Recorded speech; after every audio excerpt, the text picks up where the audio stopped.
Hi, um, I'm Lord Maitreya with the Super Longevity Institute. Today I have a really special guest, uh, Dr. James Hughes. He's the director of the Institute for Ethics and Emerging Technology. He is a bioethicist, a sociologist, and an author. Dr. Hughes was once an ordained Buddhist monk volunteering in Sri Lanka. Dr. Hughes coined the term democratic transhumanism. Uh, how you doing, Dr. Hughes? It's great to have you on the show. Um, I'm doing great in a very strange time. yeah, we are. Uh, Dr. Hughes, can you tell us about your educational background and how you became interested in transhumanism? Sure. I was born in 61 in Columbus, Ohio, and was always a fan of science fiction, at least once I learned to read. I was a late bloomer because I had ADD. Mm, And so I needed drugs and special ed to learn to read. But once I learned to read, I started reading science fiction nonstop. And my father was a bit of a self educated futurist, he was an actuary. So he got me a subscription to the Futurist magazine when I was like 13 or something. oh, wow. And yeah, and so I started to think of myself as a bit of a futurist and certainly was interested in the future through the science fiction lens. But I also, in high school, got interested in Buddhism and radical politics. It was the 70s. Mm-hmm. And when I got to college, I was trying to figure out how to connect those two things, those two passions. And so I started focusing on Buddhist social ethics. And that led me to an interest in a Sri Lankan nonprofit organization called Sarvodaya Shramadana, which Mm, was educating Buddhist monks and sending them out to be community organizers, essentially, in Sri Lanka. mm-hmm. And when I graduated with a degree in sociology, I went to Sri Lanka on a fellowship Mm-hmm. to work for Sarvodaya. And Mm, while I was there, they had a civil war, which went on for another 20 years. That was unpleasant. But I also ordained as a monk, as you said, and wrote a number of things about Buddhist social ethics and Buddhist feminism, for instance, and mm, Buddhism and socialism.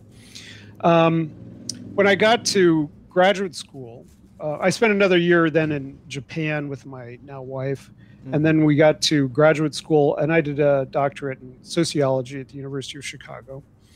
And there I discovered that my interests in the relationship between Buddhist philosophy and politics were partly satisfied by things in bioethics. That there were questions in bioethics that were about the nature of the self, and that had real world political consequences.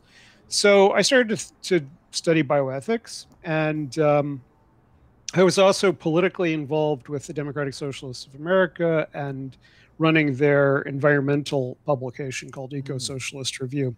And in both of those domains, I began to discover that I was far more optimistic about technology than a lot of leftists were, right. and certainly a lot of bioethicists were. In bioethics, we had the joke all you needed to be a bioethicist was one word, and that word was no, because everything that you heard about, you were going to say, well, it's probably bad for women and it's probably bad for page, X, Y, and Z. And I was like, cure for cancer sounds good to me. Let's see Mm, how we can get that out to everybody. In the eco-socialist domain, mm, there was a lot of influence of anti-technology attitudes from the environmental movement, right. and I saw myself as more of a part of a tradition of Enlightenment thought that saw a positive feedback relationship between social, scientific and technological progress and social and political progress. Mm, Um, it was not until 15, 20 years later that we had the language of techno progressivism to put onto that. mm-hmm. But now we tend to call that point of view techno progressive. Mm. At any rate, if this is getting too long, let me know. But No, no, just to go. set the stage, yeah, It's fine. Go ahead. in the around 1990 was when I first got an email account, and Mm-hmm. pretty shortly after that, I discovered the extropians, which were an early transhumanist group Yes. situated in Silicon Valley, and Mm-hmm. they were thinking about things I wanted to talk about. But when I tried to talk to them about politics, we went off the rails because a lot of them were anarcho-capitalists, Ayn Randian types. They Yeah. didn't want to hear my lefty take on things. But Mm. eventually, I discovered the World Oh, Transhumanist Association. let me hold you. Sure. Can you tell the hip hoppers who Ayn Rand is?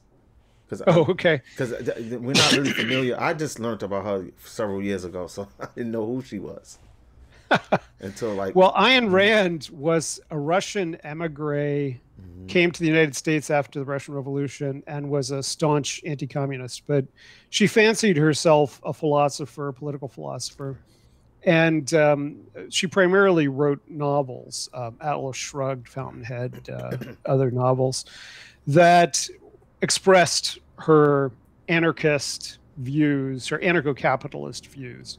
And she was the foremost advocate of the notion that greed is good. That Right. basically it's immoral to be compassionate or charitable to anybody. Right. People should only do things in their own self-interest. That's the only morality. Totally So opposite from it's Buddhism. We about yeah, compassion. exactly. And Me too. I have despised Ayn Rand since I first read her when I was like Me 16 too. years I'm not but into that. yeah, Yeah. but and of course Rand Paul is named after Right. Ayn Rand, and Right. so she's had an enormous influence on the right. Yeah. But at any rate, the World Transhumanist Association, which was started by Pierce and Bostrom in England, Hmm. was also European, had a lot more European transhumanists in it, and they tended to have a much more open-minded Yeah. I view can of see what that. I love yeah, David Pierce. unlike the libertarians in And Silicon Bosham, Valley. yeah. So in 2001, I became the executive director of the World Transhumanist Association and started to organize it basically the way I knew how to organize, which was to make it into kind of a quasi-political organization Right. with national chapters and things like that. Hmm. And I ran that until about 2006. Mm. But it was a really difficult project and still has been a difficult project Right. because transhumanism is not an idea that has a lot of meat on its bones. Right. It's a very basic idea. Right. Technology can push us past the limits of the current human limits, and people should be allowed to try it. Those are the two ideas. Mhm. And you could be a Nazi and believe that. You can be, a Stalinist and believe that. You could be anything and believe that. So, although most transhumanists share a kind of vaguely libertarian politics, they vary politically quite a bit. And so it was always a challenge for an open socialist like myself to be in charge of an organization that included quite a bit of anarchists, right-wing anarchists. Mhm. At any rate, we started the Institute for Ethics and Emerging Technology in 2005 in order to pull together the members of the WTA who shared the dominant position of Bostrom and myself and some others on the board that you can't really have a discussion about transhumanist politics or public policy unless you agree that there should be a government Right. and that governments have responsibilities to ensure the safety and well-being of their people. If we could agree with that, right, which is not a universal agreement, but if we could agree with that, Right. then we could then talk about, well, it's an interest of everybody to have clinical regulation of anti-aging drugs, for instance. Mhm. Pretty important question in the transhumanist community. Mhm. Some transhumanists think everybody should just go off and experiment on themselves and educate themselves and, buyer beware. And some of us think that the 100 years of figuring out how you prove that a drug is actually safe and effective before you kill people with it is actually a good process, and it could be improved, but it's not something to just throw out the window. Right. It So has to be those are the kinds of rigorous. questions. What? Definitely have to have rigorous research when you're doing drug research. I mean, the COVID year has Safety. been a crash course for all kinds of people in what it takes to get a drug like a vaccine through the regulatory process and what it takes to be actually confident that it's not going to kill people. Right. And a lot of us still don't get it because there's still a lot of people out there who just say, well, you know, whatever the crap the Russians are taking, let me have some of that too. That's But, you scary. know, that it's scary. Yeah. So, so anyway, the IET, Mm. for the first couple of years, we were pretty much parasitic with the World Transhumanist Association, kind of a public policy think tank associated with WTA. But gradually we disentangled ourselves, and we certainly disentangled ourselves ideologically because the Silicon Valley folks took over the World Transhumanist Association, renamed it Humanity Plus, and they did not have, right. And they I did not always have wondered a, why that happened. Why they changed the yeah. name? Why they rebranded? Well, it was, I Somebody didn't asked me object that to the other day. rebranding. I think I probably actually voted for it at the time. Oh, okay. I mean, the World Transhumanist Association is a big mouthful, and Humanity Plus is a little bit sexier. I don't object to the exercise of rebranding, but it was more the redirection of everybody's effort towards basically being a Silicon Valley centered cult of personality as opposed to an actual international social movement. But at any rate, the IET did really well for about 10 years. We had a series of conferences, and we've run the Journal of Evolution and Technology. We have a community of contributors that includes hundreds of different scholars and intellectuals from around the world. When the election happened in 2016, and it happened in the context of Putin. She was cracking down on China. Putin is cracking down on Russia. Erdogan's establishing Islamofascism in Turkey. Modi's establishing Hindu fascism in India. Duterte's murdering people in the streets in Philippines. You know, it was a part of a global emergence of fascism. Yeah, it was a wave. So, you know, I had a lot of discussions with people at the time. I said, look, I feel like I've been just spinning my wheels doing futurist masturbation. And what I really need to be doing is fighting fascism. And you don't fight fascism by talking about whether the singularity is going to come in 2025 or 2055 or whatever. Those aren't people's concerns. Right. However, people came back to me and said, look, what the work that the IET has been doing, which is to try to figure out progressive policy solutions to questions that most people in public policy are not thinking about. They're not thinking about widespread unemployment as a result of automation. They think that is a fantasy that we have. You know, they don't take it seriously. They're not thinking about how to ensure equal access or safety of human genetic modification therapies, right? Which is something that we think is going to come. We were talking about that before CRISPR, right? Then CRISPR comes out, and suddenly it's on our plate. And so if you don't talk and establish a baseline of these are the parameters. Can you tell the hip hoppers what CRISPR is? CRISPR, okay, please. So the way that we used to do. Most people used to do genetic engineering is that you put some genes inside a virus, and then you send a virus in, and it attacks cells and injects those genes into a virus. And if you're very lucky, occasionally those genes will get combined with the genes already in that cell, and you will have a new creature that has those characteristics or new cells. But in the process, that's like trying to redecorate your house with a shotgun, basically. You know, occasionally you may like the result, but you do a heck of a lot of damage in the process. People were dying, People were dying left and right from that kind of gene therapy. CRISPR discovered that nature had already figured out a way to put in basically elements of, I think it's a bacteria or a virus. I can't remember if this is from a bacteria or virus, but anyway, the nature had already figured out how to have a little piece of code that crawls along the genome and says, oh, here's a break between gene A and gene B, and we could just put my genes in here and not break anything. And so now there are CRISPR scissors and, you know, all kinds of CRISPR tools for doing this very, very precise much more effective, much faster genetic editing.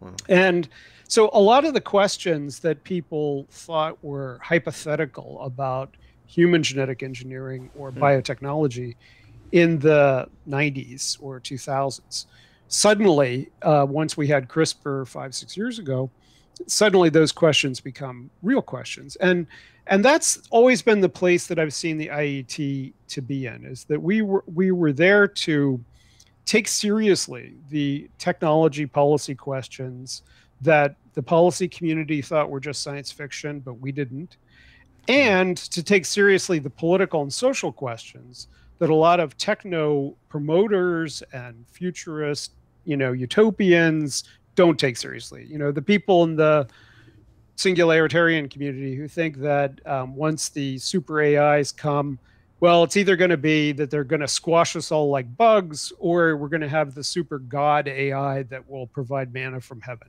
Well, okay. Yeah. But you know what the questions are today? Mhm. How we control international cybercrime, cyber theft, cyber terrorism. Yeah, And if we do cybersecurity is those, huge. yeah, It's like it's huge. And if we do those things right, right, that prepares the ground for preventing the bad AI outcomes, right, right? If right. you want to make sure that a bad AI doesn't take over the internet, why don't you start by making sure the Russians don't take over the internet, or the Chinese, Yeah. you know?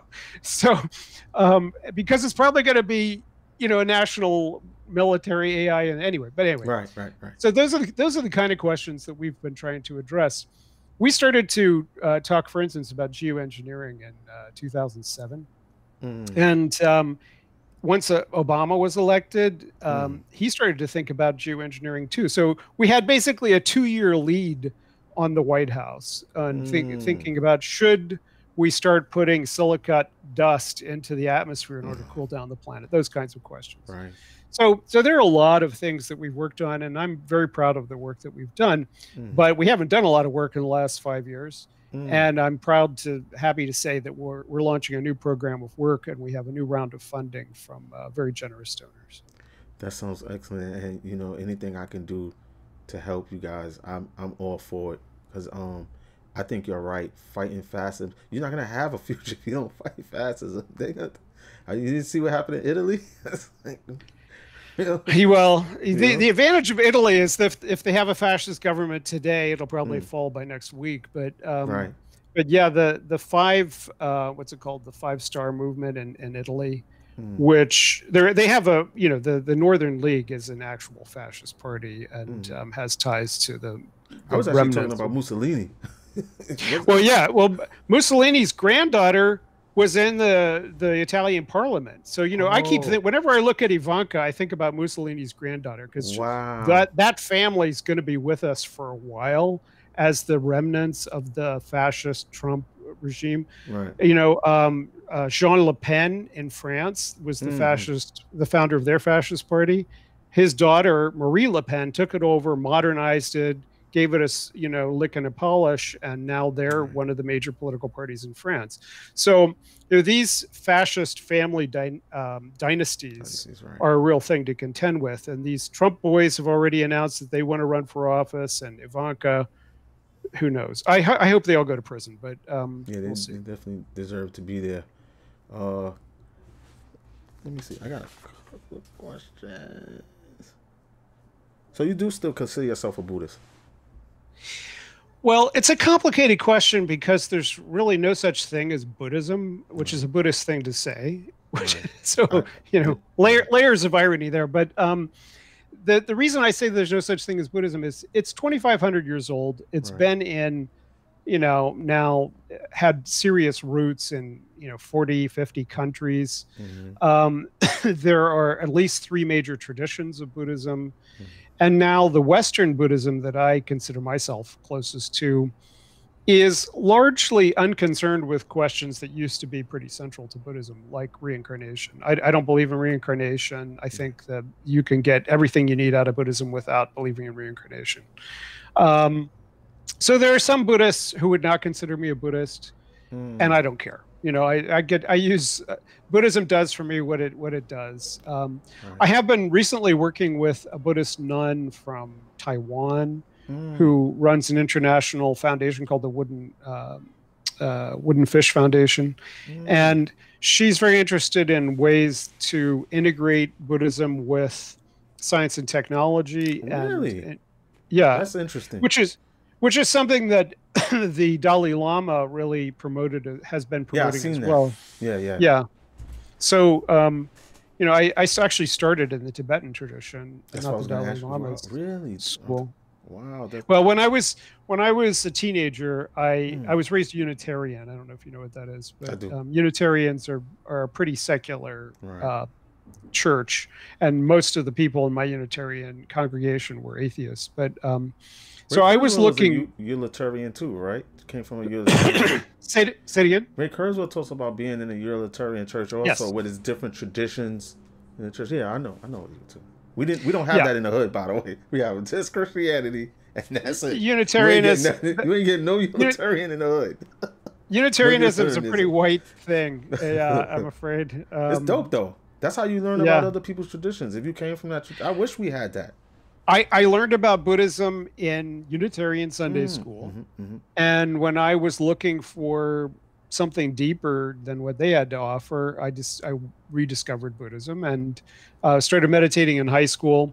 And then I discovered that right around the corner from me, basically, there were some Tibetan Buddhists who were meeting, and I took vows. We call it in Buddhism, we take precepts and the threefold path. You commit yourself to the Buddha, Dharma, and Sangha, and then the Lama gave me a Buddhist name. So I did that when I was 16.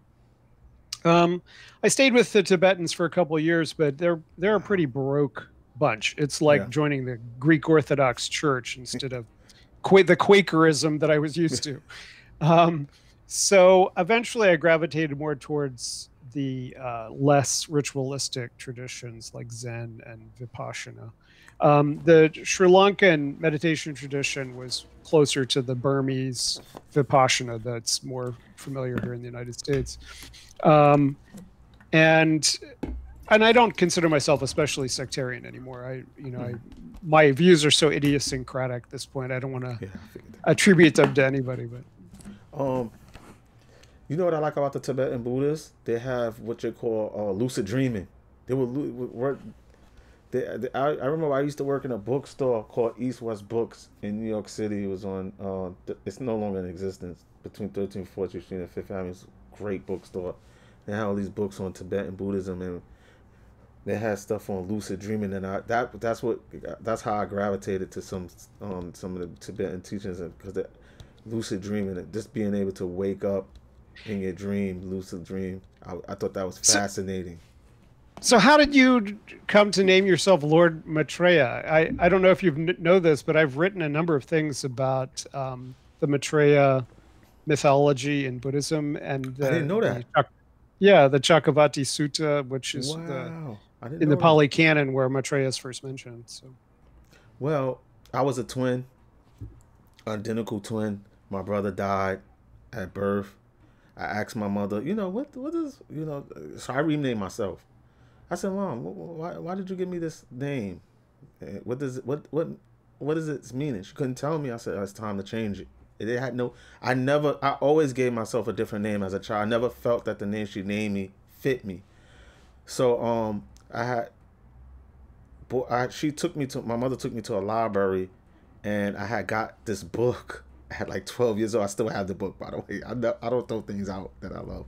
And so it was called Biofeedback, and they had a Swami there where they brought in the lab. The Miniature Society brought him there, and he did all these mental states. He did all these meditation. He was able to stop his heart rate, because they thought everything was, you couldn't control your involuntary states back then. Science didn't feel like you can control it. So I was like, oh my gosh, this is wonderful. I took the book and I brought it back. Sorry, New York Public Library, I'm sorry, don't arrest me. I never did it again. Only one time. And so in school, they was like asking the kids, what do you want to be? I said, I want to be a Swami. The kids was like, what the hell is a Swami? They was making fun of me. So then a couple of years later, like 6 or 7 years later, I was walking by a bookstore, and I said, oh shoot.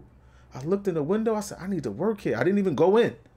So I went in there. The next day I went there and I was like, yo, I need to work here. They have all the books that I didn't want to read. I didn't care how much they was paying me. I just wanted to read all day.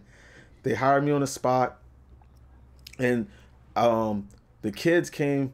Oh, you know what? Before I renamed myself, there was some kids that see me reading some material on Maitreya, and they were making fun of me. He was like, look at you reading Maitreya. Look, he thinks he's a Buddha. He looks like I had a bald head. It was like, look at him. He thinks he's Lord Maitreya. And I said, you know what? I don't know. I'm taking that name. That's gonna be my name when I won.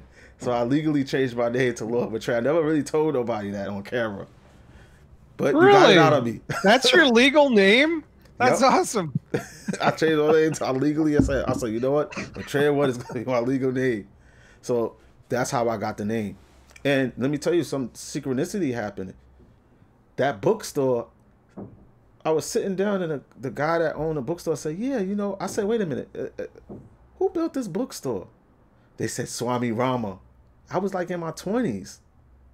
And I was like, wait a minute, that sounds like the guy that inspired me as a child. I went back in my library because I don't throw any of my books. It was just like deep in my library. I took the book out and said, oh, snap, this is the same guy I read about at 12 years old. What type of coincidence is this? So that's how it happened. That's my story.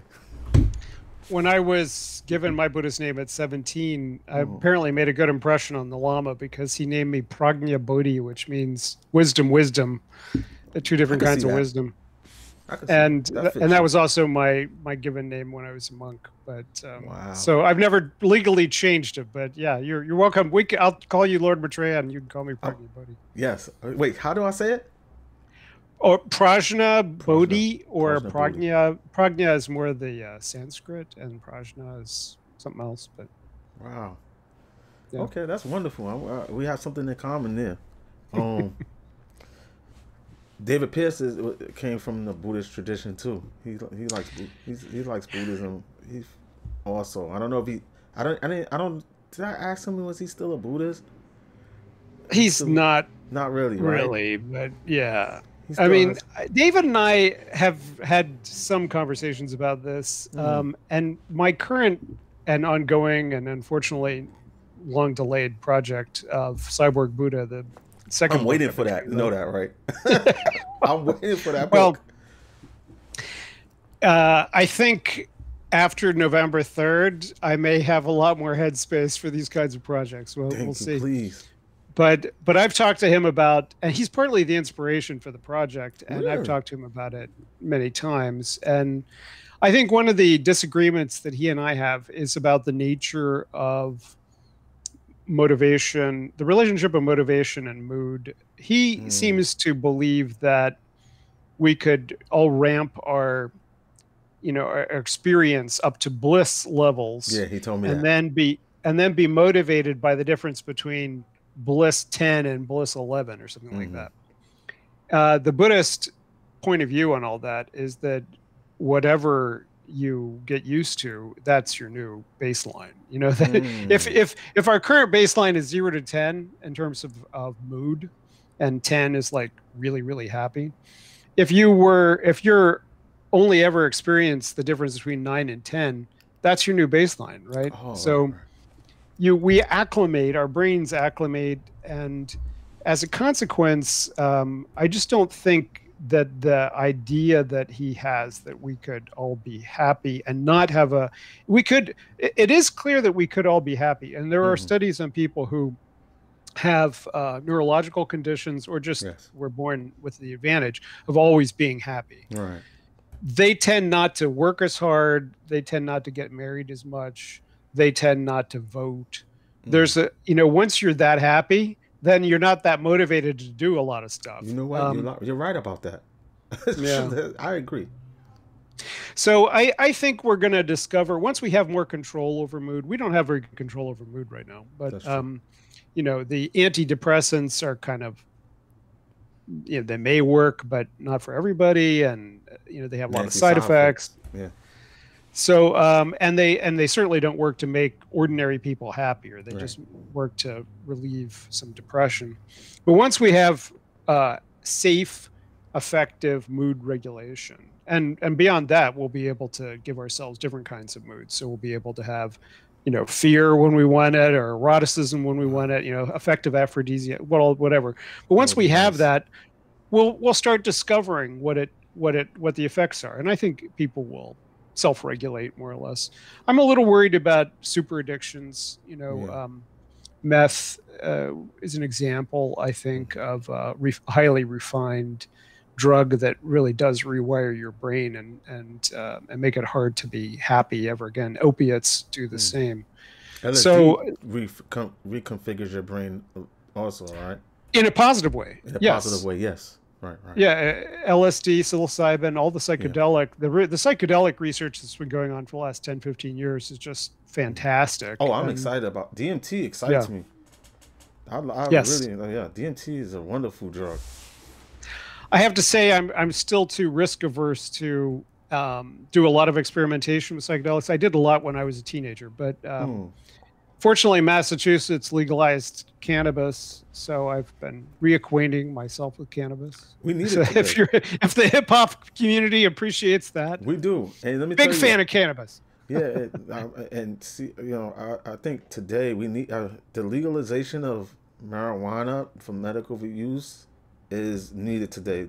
The civil unrest. If more people did marijuana safely, maybe vape it, maybe it might be a little less harmful. Then I think people will be less. People will be way more peaceful and blissed out.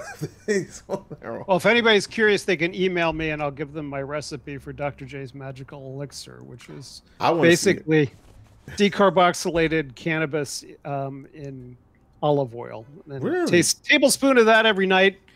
You'll enjoy whatever you're doing. So I'm gonna try that. Um, what do you feel? What technologies do you think would help us reverse the aging process? well,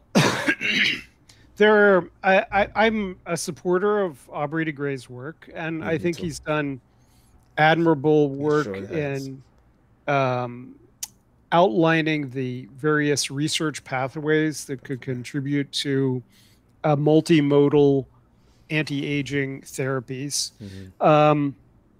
But one of the things that hasn't been given, and one of the concerns of the IAT all along has been how we make the political case for anti-aging therapy and supporting that research, Hmm. and what effects anti-aging would have on society. Mm. And so the political case, we wrap it up under the rubric of longevity dividend, which is a lot of people in politics for decades have been worried about the fact that the baby boomers, when now they're retiring, Mm. and that when they retired, there all these benefits, these pension plans or Social Security or Medicare would not be able to support them because they were such a big group in society. Right.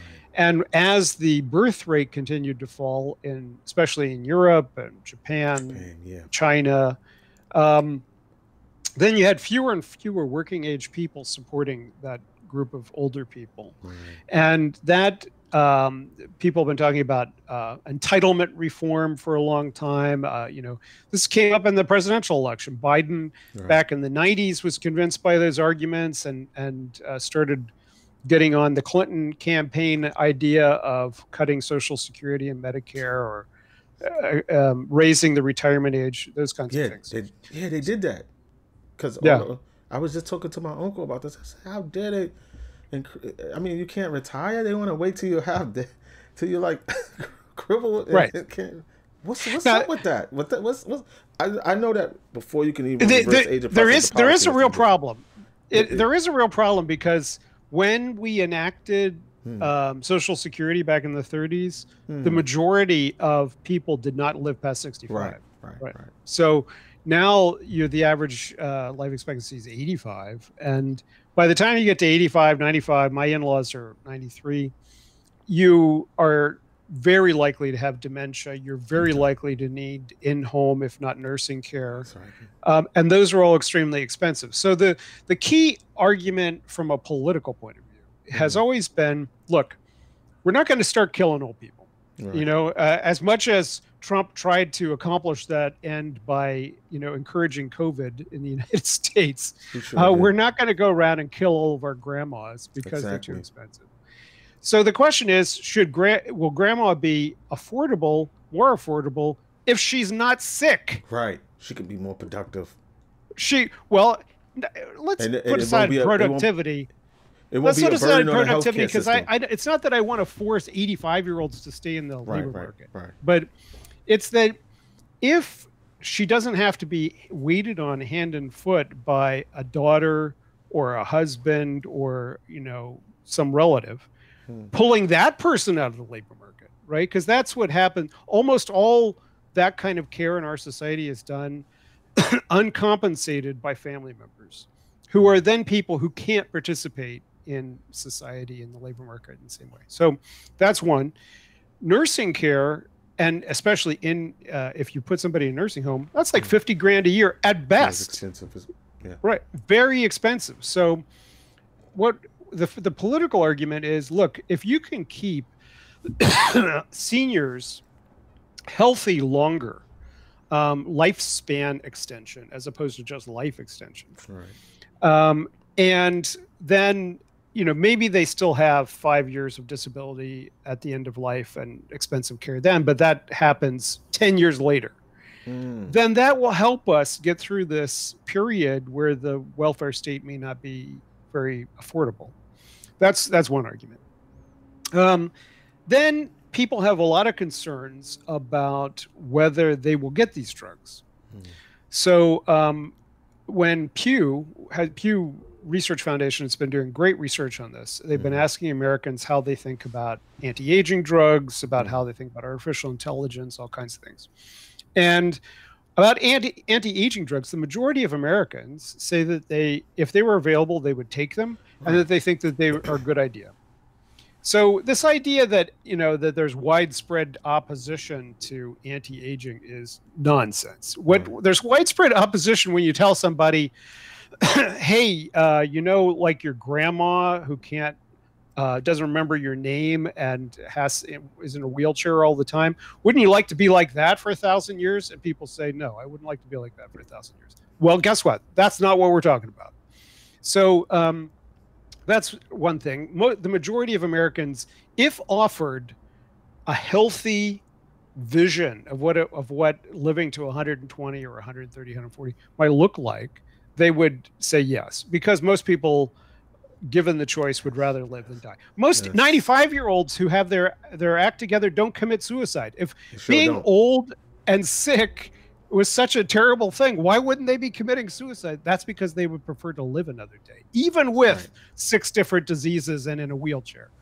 So I think most Americans want it. What they're afraid of is that it's not going to be available to everyone.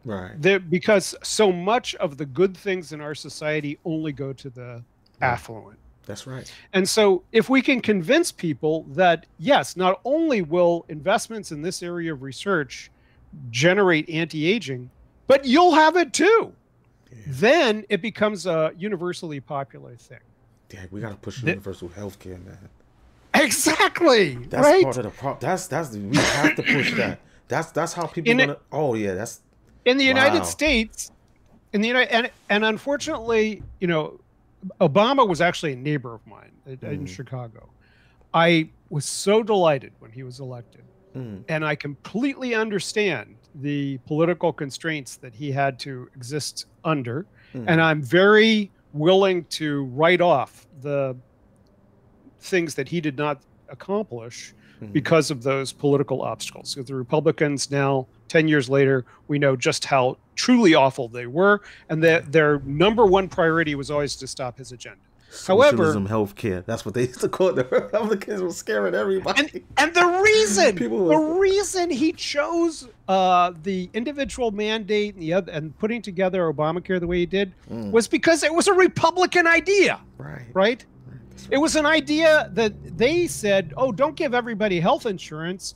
Force everybody to buy private health insurance." This expensive, broken, terrible system that denies people care every day. Force everybody to buy that shit. Yeah.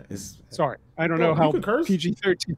No, this is So so it was never intended to control costs. It was hmm, never intended to cover everybody. It was never intended to get more primary care. It was never hmm. intended to get more public health nurses out into our society. And COVID year shows the problem with all of that. China's got Yes. this thing under control. Yeah, they We do sure not. do. Our economy is going to be hurting for a decade because we didn't have the capacity that other European or other societies did. And I Anyway, work in healthcare. I see it all. I know what's going on. I work in exactly. healthcare. I work in a So we need to hospice. we need to combine our call for anti-aging with universal health care. I We need to, totally agree. yes. Go ahead. We also need to make sure that people understand that it can be safe and effective because Right. we've got all these crazy anti-science people in our society now Yeah. who are tied in now into right-wing politics Right. and fascism and all this kind of stuff. And they I guarantee you, if we came up with the perfect anti-aging pill, there would be a conspiracy theory that no one should take it because it was part of Right. Bill Gates's plan to put a chip in your head or something. Yeah. So we need to have a regulatory process which is fast, effective. Right, a lot of people are unhappy with the FDA because Oh, it I'm doesn't. totally unhappy with the FDA. Yeah, Yeah. they don't work as fast as they could and They so sure forth. don't. But we don't want to throw it out either. We want to make sure that that the drugs and devices that we take have been proven to be safe and effective. So, The at any rate, libertarians. these are the Let me yeah. just hold. Let me. The libertarians said, "Let the free market do it." That's Let right. the free market. What do you say That's about right. that? Let the free Which market worked, decide. which worked great with laudanum in the 1890s. Remember what laudanum was? A mixture of opium and alcohol. A quarter of all American women were addicted to it in the 1890s. It's like, yeah, people do not remember what it was like before we had the regulation of drugs in this Right. country. It was people were dying left and right. That's There was right. snake oil. Rub this thing on your head and Yeah. it'll make your willy get big. And Yeah. now we actually have real willy pills instead. But, Yeah.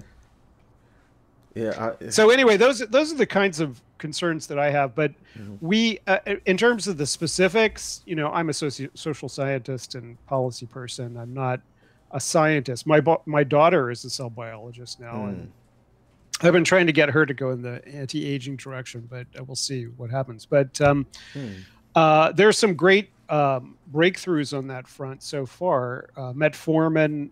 I was going to ask you about that. Did that actually become? Is that actually an approved drug now, metformin, as an anti-aging drug? Well, oh, they're going through the trial still. Metformin's like 60 years old now because it was recognized as a useful drug for diabetes. Diabetes. I'm talking like my Ohio cousins. Diabetes. It's a drug for diabetes, and it's been used for a long time, and so we know all of its side effects. It's very safe. I asked my doctor, because this research that it had anti-aging effects started to come out 10, 15, 20 years ago. So I asked my doctor for it about 15 years ago, and he didn't want to give it at first because he said, oh, well, if your blood sugar gets too low when you take this, you could faint or something. It's like, right. No, it really doesn't work that way. Anyway, I'm on glucophage now, or metformin, and really, maybe I should try. Yeah. I've been wanting to try it myself. Well, I have my daily measurement regime. I weigh my weight and my blood pressure and my blood sugar and take my pills and all of that as a part of my mostly magical thinking approach to extending my own life. But aside from losing weight and exercising, I'm not sure any of it has much of an effect. But I do take metformin. The research, the clinical trials that were started by Nir Barzilai, the reason that those are a breakthrough, and that started 3 years ago, is that it was the first time the FDA, it wasn't specifically an anti-aging trial, right? Because we don't have good ways to measure aging yet. if you really tried to measure aging by waiting for people to die, it would take decades to do this kind of research. Mm. What we need are reliable biomarkers of aging. So That's what I was thinking. Yeah. ways of figuring out from your tissues, your cells, your blood, how old biologically you are, Right. and then if this therapy slows that down. Mm. And what the FDA said is, well, we'll meet you halfway. Mm. Instead of the usual trial, where you would have to show that this treats a disease, one disease, cancer, diabetes, separate trials. We'll let you do a trial where all the diseases of aging are markers Right. for whether this is working or not. So it's a multimodal outcome trial that includes diabetes, cardiovascular disease, cancer, stroke, all these kinds of things as potential outcomes. And if they find in any of those domains that it's slowed down aging enough that you don't get sick that way, then they will say it's effective for that purpose. It's as a preventative anti-aging therapy that slows down diseases. Now, that's still not quite what we want. We want an actual biomarker of aging and a trial that does that. But there are things like there are the senolytics. There are the rapamycin, rapamycin, yeah. Yeah, rapamycin. There are other drugs that are being explored. Rapamycin has a lot more potential for side effects, so it's not something to take on your own. Right. Metformin, I think everybody should take metformin. Yeah, that's what I'm considering taking. I've been wanting to take that for a long time, metformin. There are drugs like metformin and aspirin that some public policy people have argued should be given to everybody just as a kind of preventative therapy. I also take simvastatin. So, the statins have a little bit more controversy around them because they do have some side effects that you have to watch for. But those are for lowering cholesterol. Right. And so some public policy people have argued that if you look at the side effect profile of things like aspirin and simvastatin, if you put them in a pill, which has been called a poly pill, so it just has all the good stuff, little metformin, little simvastatin, little aspirin, and you gave it to everybody in a continent like Africa, how many people would have negative side effects and how many people would benefit and how many lives would be saved? And the argument is that this would be good. It would be as good as giving everybody vitamins or, Really? Yeah. So I do think that people should take metformin. It's hard because it is a prescription, you have to find a doctor who's willing to do that. Right. Another one of the problems in this field is that the doctors who were enthusiastic prescribers of anti-aging therapies in the past were, for the most part, quacks. There are very few doctors who really had a rigorous and scientific and cautious approach. And even Ray Kurzweil, the books that he's written about anti-aging supplement therapies, for instance, he pulls together, single studies in many cases that may show one-off effects, but that's not the way science works. Right. And especially if you're going to take a handful of 200 different things at a time, you have no idea what the interaction effects might be. Yeah, that's true. So I think, this is a field where people have to be very cautious. In the past, when in the 90s, I was taking a multivitamin.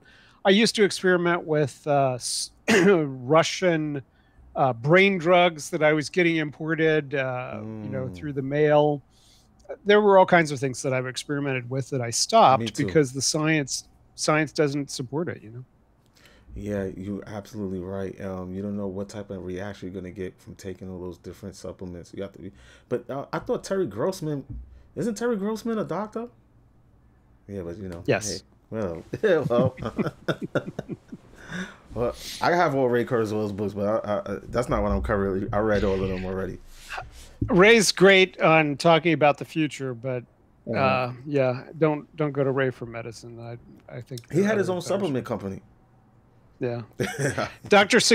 David Sinclair at Harvard, his new book on anti-aging. I'm spacing on his name, Hmm.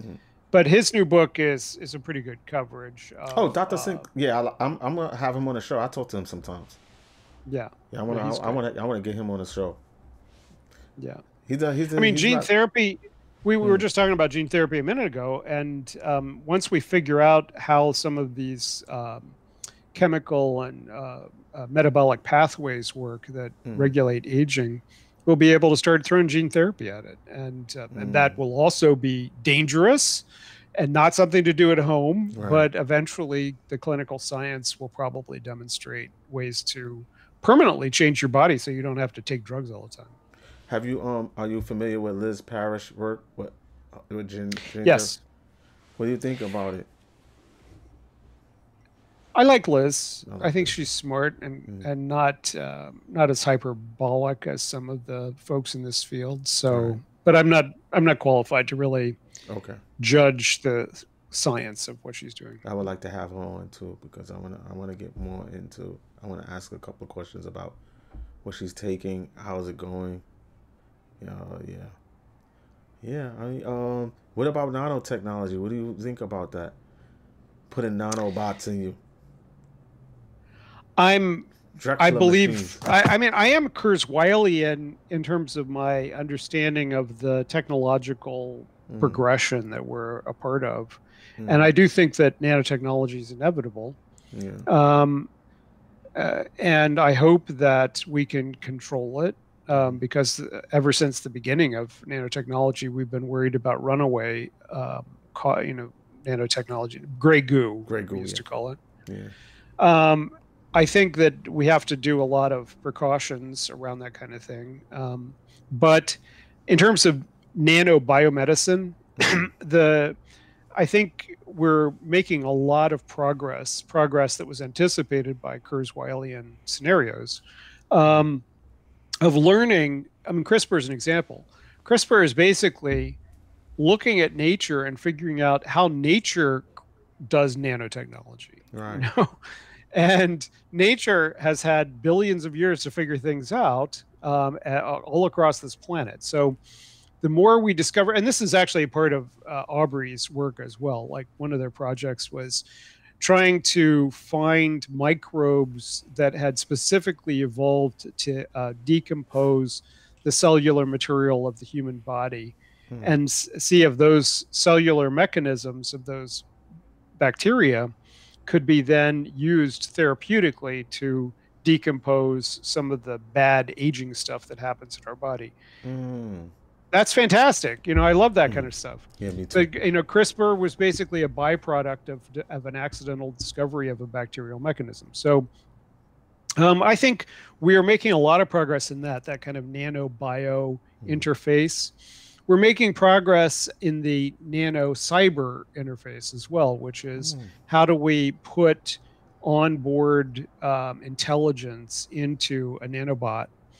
They're not that nano right now. We've got right. microbots. We've got microbots that you can have somebody swallow in a pill that will take Right. pictures of your colon Yeah. and then broadcast them out, and so that you don't have to have a colonoscopy, which I've had them and they're not pleasant. So we're at microbots now. Eventually, we'll get to nanobots. I think Nanos that one that's billionth of pretty a meter. Right. That's right. small. So there's nothing that In order small. to really do some of the things that we're talking about, like interacting with neurons, Right. building a parallel network of nano processors in your head, Mm. those kinds of things. That's going to take decades, but I think we're on the path to do that. Do you think that we'll be able to preserve our personality enough to have cryonics work? So I'm not a cryonicist, Mm. but I support the cryonics experiment. I think Mm. it's a last decision that these people are making to enlist their bodies in a medical experiment, which Mm. is at some point thaw me out and see how much is left and what Mm. you can put back together. I think even with the glassy Vitrification. preservation. Yeah. Yeah. What Vitrification. Vitrification, that's right. Even with glassy vitrification methods that they've been using now for what, 15, 20 years, you still have a lot of cellular damage in the brain that will make it extremely difficult. You know, it's like some bioethicists are fond of saying that cryonics is the idea that you can take frozen hamburger and turn it back into a Yeah, cow. yeah. And I heard. Oh, yeah, I heard that. yeah, so I don't think it's quite that bad, but it's pretty bad. Yeah. And I'm not sure that you would get enough out of the current methods to really make it worth anybody's while. By the time we have both preservation methods and nanotechnology to bring back a personality that's been frozen, we won't need nanotechnology anymore. By the time you have that, everyone's gonna be living forever anyway. So that's a good point. You know. Yeah. Yeah, that's a great point. Yeah, I just man, I got to bring some cryobiologists on the show because I need to pluck their brain. I've read enough books. I need to really ask them some questions. Look, they're doing God's work. You know, some of the things that they're doing will have very practical applications, like being able to freeze organs for transplantation. Organs. That's right.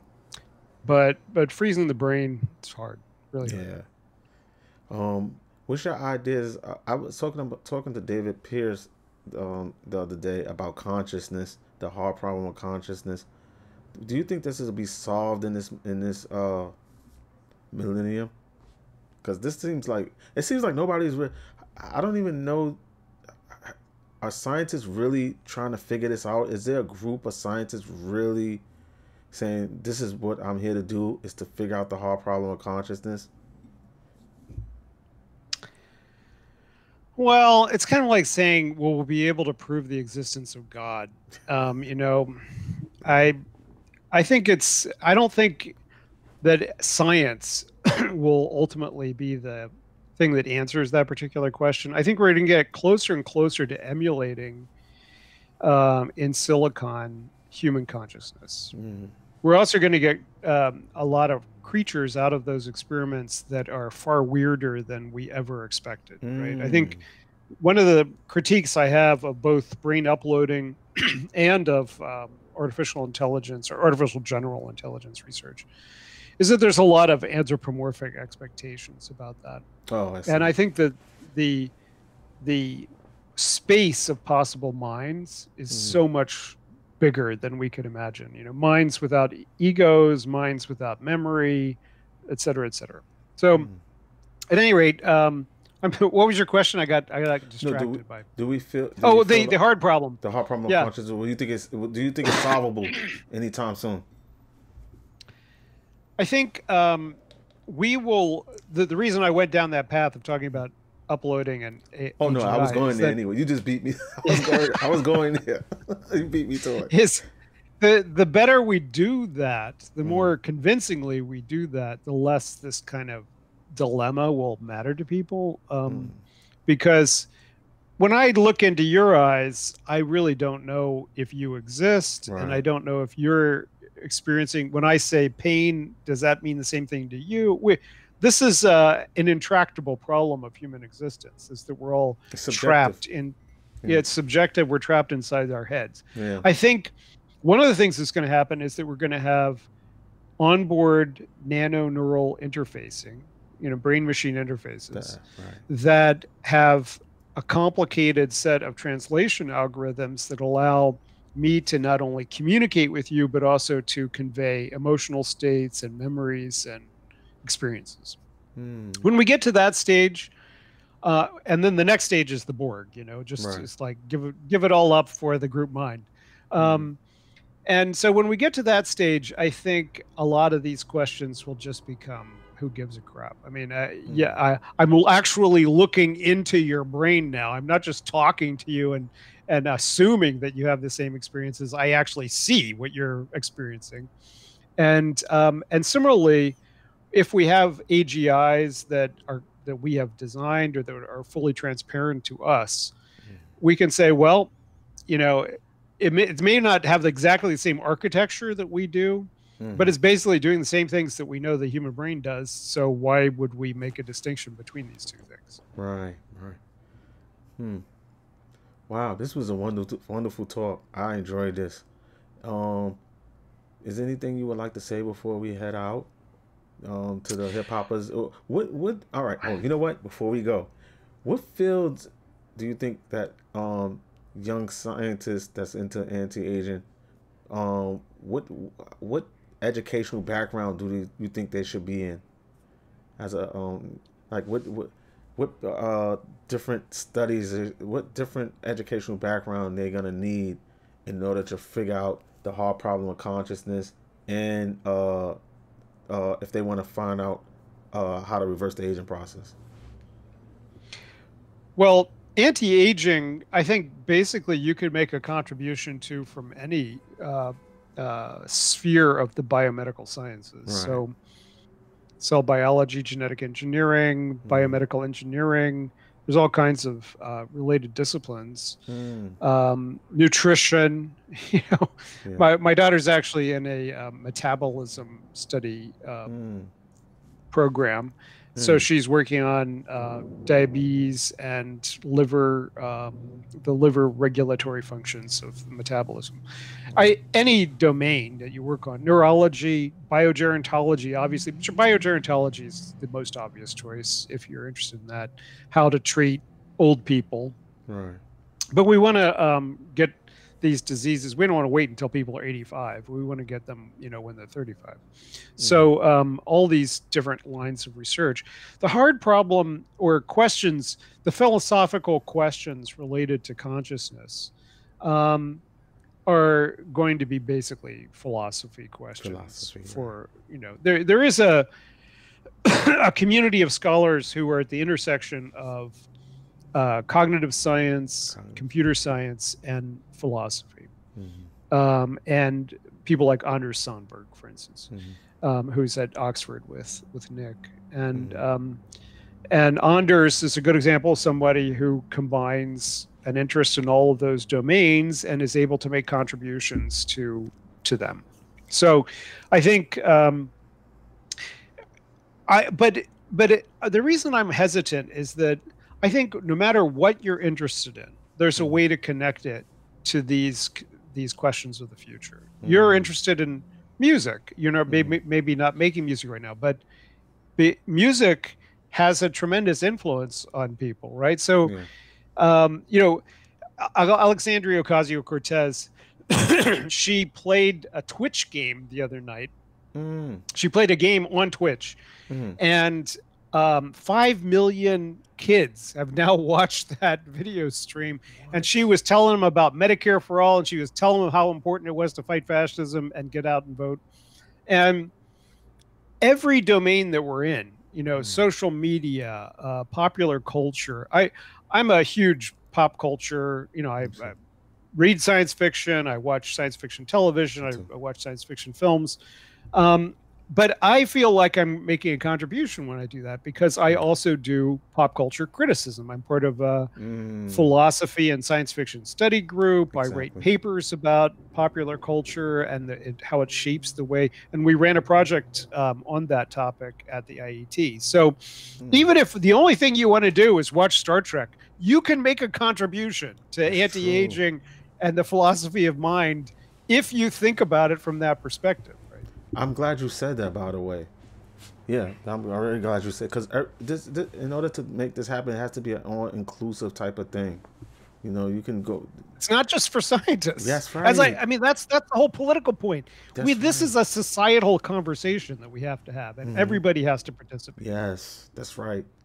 I totally agree with you, and I'm so glad you took the time out to talk to us on the show, and we'll Hey, definitely it's have you been back. great to get to know you. When I first saw your name, I thought you were the Oh reincarnation of no, Maitreya, so I was a oh little no, I'm too flawed, man. Kidding me? so We do this in hip hop all the time. We change our names all the time. There's yeah. a guy that's named Krishna. That's big in our culture. We do this all the time. We put Lord in the front of our name because in the inner city, when you have nothing but your name in your paw, this helps build self-esteem, builds character. This name helped me build character. People always ask me, every time I tell them Maitreya, they say Mike, so then I have to correct them. It just builds character to me. So Yeah. Well, let me just end by telling you a little bit about the Chakravarti Oh, please Sutta, do. This is a treat. because this was a document that was written 2,500 years ago in the Buddhist tradition, and it tells the story of the coming of the next Buddha, the Maitreya, and it's supposed to happen, thousands of years after this last Buddha, and it will come at a time after the Earth has gone through an enormous apocalyptic conflict, Wow. but people have emerged from the ruins and decided to build a new world. Wow. And they spent a long time building it, and eventually people in this new world have 80,000 year life expectancies. What? Right. So when people talk about how, all religions defend the sanctity of the natural lifespan or whatever nonsense they come up with, it's like, I've never heard that. In the Old Testament they had Methuselah, who lived for 900 years, but the Buddhists expect that eventually we're going to have 80,000 year life expectancy. I never knew that. This is the first time I heard that. I'm so glad you shared that with me.